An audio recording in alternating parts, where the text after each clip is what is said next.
Hi, Lou Manfredini, Ace's Home Expert. In this video, we're going to talk to you about replacing the overflow tube in your toilet, which is actually the flush valve assembly of the entire toilet. That tube is connected to it.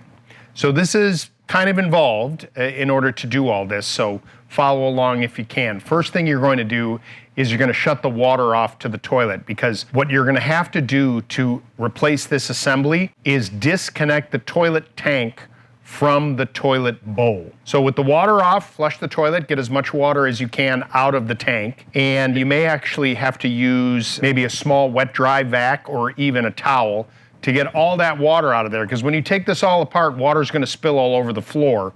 So you just want to make sure you've got some towels handy. The tank typically is connected to the base of the toilet with either 2 or 3 bolts.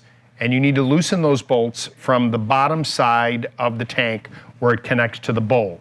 You'll need a wrench, you'll take those nuts off of there, and then once that is free and you kind of can feel that the tank is loose, you're going to lift that whole tank assembly from the base of the toilet. The base of the toilet can stay put. You don't have to do anything with that. Now you've got the assembly, the flush assembly, and you'll see that it goes through a hole in the bottom of the tank, and there's a large nut on the bottom. There's typically a gasket that comes off.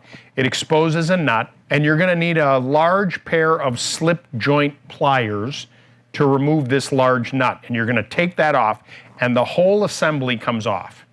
Now with this new assembly, it goes back just like the old one.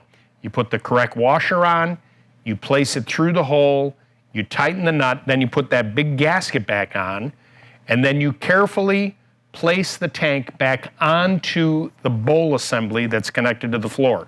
And you kind of make sure it fits all in there, put the nuts back on with the washers, tighten it back up, and then make sure that when you tighten it, it's nice and snug so you get a good seal. Don't over tighten because you don't want to break the china. And also pay attention to how the tank looks. You know, if you tighten one bolt too much, it can kind of look cockeyed a little bit. So it needs to be nice and level in the back so the toilet looks correct when it's all done. Then once that assembly is all back together, you're going to reconnect the fill valve to the hose into the overflow tube. You're going to reconnect the water line underneath the toilet so you're supplying the water to it.